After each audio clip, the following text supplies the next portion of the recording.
Hello everyone, welcome to Eklavya study point और मेरा नाम है सचिन। आज मैं आप सभी को क्लास 11th की इंग्लिश से फर्स्ट चैप्टर है the portrait of a lady, इसकी इजी समरी करवाने वाला हूं। फ्री पीडीएफ नोट्स भी आप सभी को प्रोवाइड करवा दिए जाएंगे। तो चलिए वीडियो को आगे बढ़ाते हैं।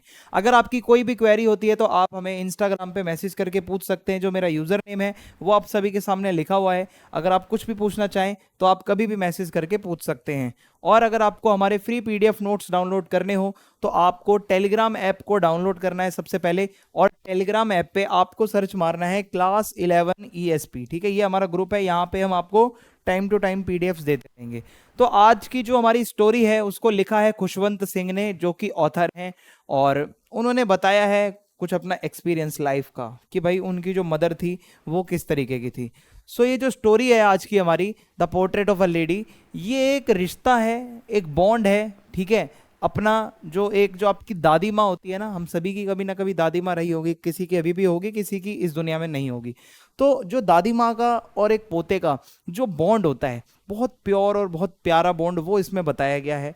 और कैसे वो रिलेशनशिप जो है इनका, दादी माँ का और पोते का, इवॉल्व होता है टाइम के साथ जब पोता बड़ा होता है। ठीक है, तो अब हम समझते हैं physical appearance of the grand mother. अब हम समझेंगे जो ग्रैंड मदर है ऑथर की, उसका फिजिकल अपीयरेंस किस तरीके का था। सो नरेटर यानी कि जो स्टोरी हमें बता रहे हैं खुशवंत सिंह, वो बताते हैं कि जो उनकी ग्रैंड मदर है वो बहुत ओल्ड विमेन है, यानी कि ग्रैंड मदर की एज बहुत ज़्यादा है, ओल्ड है।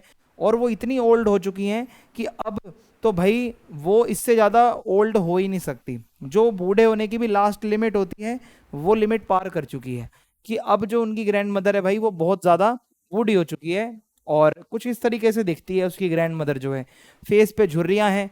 ठीक है, और बहुत ज़्यादा बुढ़ापा, और इतना बुढ़ापा कि मानो अब उसके आगे वो और क्या ही बूढ़ी होंगी, जितना हो सकती थी वो हो चुकी है, अब कोई बदलाव भी नहीं आ रहा है उनकी बॉडी में। और और वो शॉर्ट है, हाइट उनकी थोड़ी कम है, फैट है, हल्की सी मोटी है, और स्लाइटली बेंट है, थोड़ा झुक कर चलती है। जैसे ये कमर बुढ़ापे में क्या होता है, थोड़ी झुक जाती है, तो वो बूढ़ी माँ है तो थोड़ा इस तरीके से है। और उनका face criss cross of wrinkles, आप देख सकते हो ये रिंकल्स आपको नजर आ रहे हैं, ये रिंकल्स, ये रिंकल्स, ये रिंकल्स, ये रिंकल्स, ये क्या है, ये रिंकल है, झुर्रियां हैं। तो झुर्रियों वाला फेस है, हर जगह रिंकल है दादी माँ को। और ग्रैंड मदर जो है उन्होंने एक वाइट साड़ी पहन रखी है। तो ग्रैंड मदर जो है हमारी वो सफेद साड़ी में रहती हैं, जैसा कि आपको नजर आ रहा होगा अपनी स्क्रीन पे। And constantly telling the beats of her rosary, और अपनी एक माला पढ़ती रहती है। जैसे हिंदुओं में क्या होता है ना, माला पढ़ते रहते हैं, भगवान का नाम जाप करते हैं, तो वो माला पढ़ती रहती थी जो दादी माँ थी। फिर क्या होता है, पर्सनैलिटी एंड डेली रूटीन, दादी माँ की पर्सनैलिटी कैसी है और उनका डेली रूटीन क्या था, अब मैं आपको वो समझा देता हूँ। सो ग्रैंड मदर जो थी, जो दादी माँ, वो बहुत रिलीजियस बताई गई है इस चैप्टर में, बहुत रिलीजियस, भगवान की भक्ति में लीन रहती थी हमेशा। और वो हमेशा प्रेयर वगैरह करती रहती थी, प्रार्थना वगैरह करती रहती थी। और बहुत जेंटल है, बहुत काइंड है, सबकी हेल्प करती है। इसके अलावा चिड़िया जो होती है स्पैरोज, उसको वो कुछ ना कुछ दाना वगैरह डालती रहती थी, और जो कुत्ते होते थे उनको भी रोटी वगैरह खिलाती रहती थी। तो आप सोच रहे हो कितनी काइंड है, एनिमल लवर, जो बर्ड लवर, जो स्पैरो आती हैं, चिड़िया आती हैं, उनको दाना देना, कुत्तों को कुछ ना कुछ खिलाना।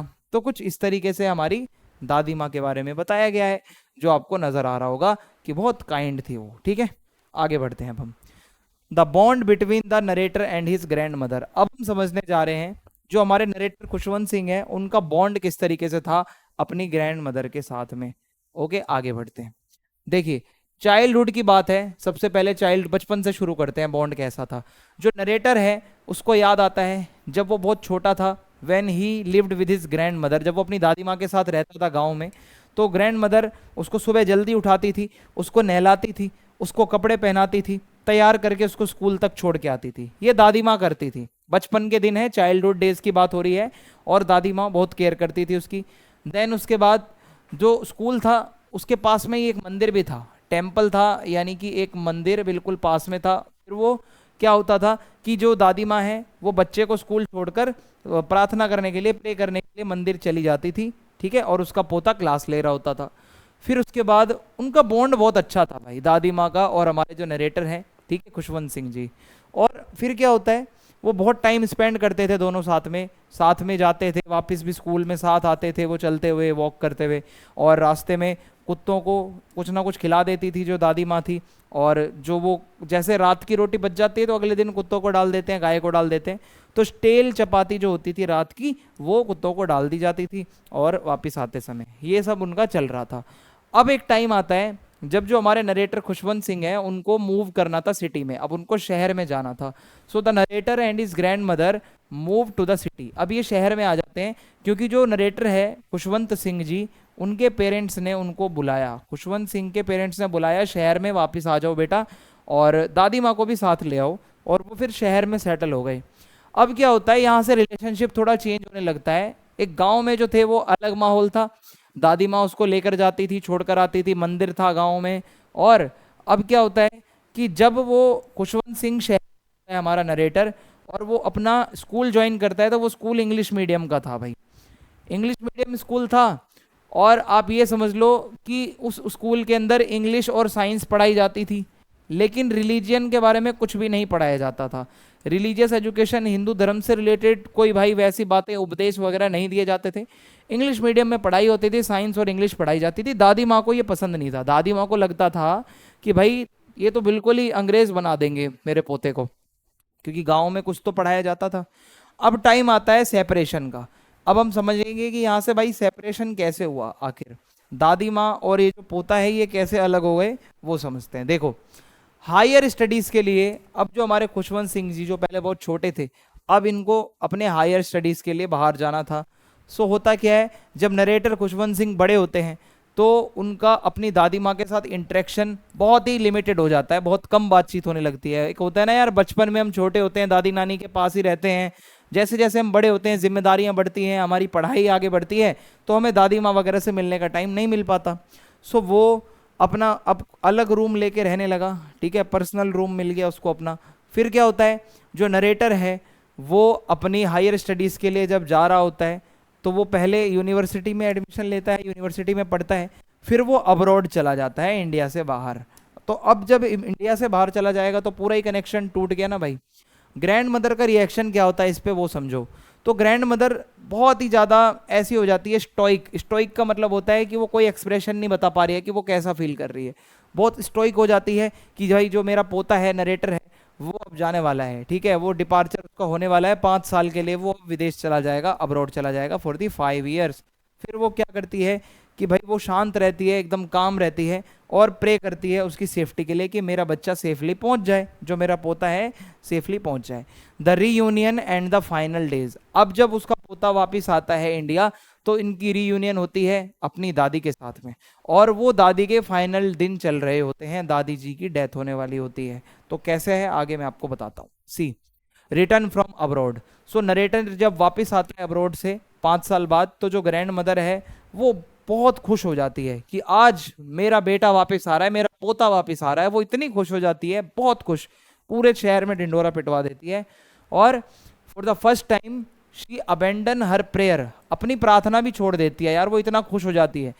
उसका जो डेली रूटीन था प्रार्थना करना, इधर उधर जाना, वो रूटीन छोड़ के खुश हो जाती है, बस सेलिब्रेशन में मगन हो जाती है, गाना गाती है, नाचती गाती है, जो भी वो अपनी ग्रैंड माँ कर सकती थी, ड्रम बजाती है। और नरेटर जब नोटिस करता है कि यार दादी माँ खुश तो बहुत हैं, पर दादी माँ के बिहेवियर में चेंज आ गया है, और उसका रीज़न भी उसको पता था क्या है, कि भाई हम अब अलग रह रहे हैं, मैं अब्रॉड हूँ, दादी शहर में है। बचपन में भाई उसने मुझे बहुत निलाया धुलाया, मेरे को बाहर छोड़ के आती थी, लेके आती थी, अब वो सब चीज़ें ख़त्म हो गई हैं। सो कहीं ना कहीं बॉन्ड जो है वो ख़त्म होने वाला था। Decline in health. देखो भाई, अब हमारी जो दादी माँ है इनकी तबीयत ख़राब होने लगती है भाई, इनकी उम्र बहुत ज़्यादा थी। सो आफ्टर सेलिब्रेटिंग, जब वो पूरी सेलिब्रेशन कर लेती है अपने पोते के आने की, जो ग्रैंड मदर थी उनकी हेल्थ थोड़ी सी डिटीरिएट होने लगती है, मीन्स थोड़ी तबीयत ख़राब होने लगती है, और वो अपनी किस्मत को एक्सेप्ट करती है कि अब मेरा टाइम आ गया है, मैं बहुत बुजुर्ग हो चुकी हूँ, और कुछ भी नहीं बोलती, किसी से कोई बात नहीं करती, बस प्रार्थना करती रहती है। अब वो शांत हो गई एकदम, किसी से कुछ भी नहीं बोल रही है ग्रैंड माँ। अब ग्रैंड माँ की डेथ हो जाती है। एक दिन क्या होता है, ग्रैंड माँ बहुत ज़्यादा बीमार हो जाती है, फॉल्स इल, बहुत बीमार हो जाती है, और अब बोलती है कि मेरा टाइम आ चुका है जाने का, और भाई उसी समय वो पीसफुली मर जाती हैं, ठीक है, जब वो प्रे कर रही थी। सो वो समझ सकते हो आप कितना दुखद मोमेंट है ये, बहुत ही सैड मोमेंट है कि अब उनकी डेथ हो जाती है। फ्यूनरल एंड स्पैरोज, अब जब उनका फ्यूनरल हो रहा होता है, ठीक है, जो लास्ट की जो क्रिया होती है भाई, मतलब जो जो भी होता है हमारे हिंदू धर्म के अकॉर्डिंग, तो द मोस्ट टचिंग सीन आप कह सकते हो, पूरी स्टोरी का हार्ट टचिंग अगर कोई सीन है ना, वो ये फ्यूनरल वाला सीन है, कि जब उनका फ्यूनरल, ठीक है, वो हो रहा होता है, कि जब उनको जलाने के लिए ले जाते हैं उनको, मतलब उनका अग्निदहन जो होता है आखिरी प्रोसेस, उसके लिए आप मानोगे इतनी चिड़िया, 100 200 300 400 चिड़िया जिनको वो रोज दाने डालती थी ना, वो चिड़ियाएं सारी की सारी आके बैठ गई उनकी लाश के आसपास, और बिल्कुल शांत बैठी थी, एक मुंह से आवाज नहीं चिड़िया के, वरना चिड़िया जहाँ पे होती है चै चै पै पै करती रहती है, लेकिन ये जो ऐसा हुआ ना कि दादी माँ जब मर गई, तो सारी चिड़िया और जितने भी गली के कुत्ते थे भाई, वो भी आके वहां पे बैठ गए। आप समझो कि वो इतना जुड़ाव था दादी माँ का इन सभी जानवरों के साथ भी। और होता क्या है, जो स्पैरोज होती हैं, जो हमारी चिड़ियाएं होती हैं, ठीक है, सो चिड़िया जो चिर्प करती है यानी कि चहचहाना, ठीक है, जो चहचहाना होता है ना चिड़िया का, वो नहीं हो रहा था, बिल्कुल साइलेंस थी, एकदम साइलेंस, और बिल्कुल एकदम जैसे वो शोक प्रकट कर रही हो, दुख प्रकट कर रही हो। और जब फैमिली के लोग कोशिश करते हैं चिड़िया को कुछ खिलाना, कुछ रोटी के टुकड़े डालना, दाना डालना, चिड़िया नहीं खाती, बिल्कुल चिड़िया वहाँ से उड़ जाती हैं और अपना शांति से उड़ जाती हैं। जैसे ही ग्रैंड मदर की बॉडी को उठाया जाता है ना क्रीमेशन ग्राउंड शमशान घाट के लिए, तो वो चिड़िया भी उड़ जाती है और वापस कभी नहीं आती। तो समझो दादी माँ के साथ वो चिड़ियाओं का भी कनेक्शन खत्म हो गया इस फैमिली के साथ। ये सीन एक ऐसा सिंबलाइज करता है, ये बहुत डीप और बहुत स्पिरिचुअल बॉन्ड था ग्रैंड मदर का चिड़ियाओं के साथ में, और जितने भी जो कुत्ते थे गली के उनके साथ में। तो दादी माँ हमारी बहुत अच्छी थी, ठीक है। और इस तरीके से ये जो आपकी स्टोरी है ये खत्म होती है। आई होप आपको समझ में आ गया होगा, बहुत इमोशनल छोटी सी स्टोरी थी। और अगर वीडियो अच्छी लगी है चैनल को आप सब्सक्राइब करें, वीडियो को लाइक करें, अपना फीडबैक आप लिख सकते हैं कमेंट बॉक्स में, और वीडियो को शेयर करना ना भूलें। जय हिंद, जय भारत, मिलते हैं नेक्स्ट वीडियो में, धन्यवाद।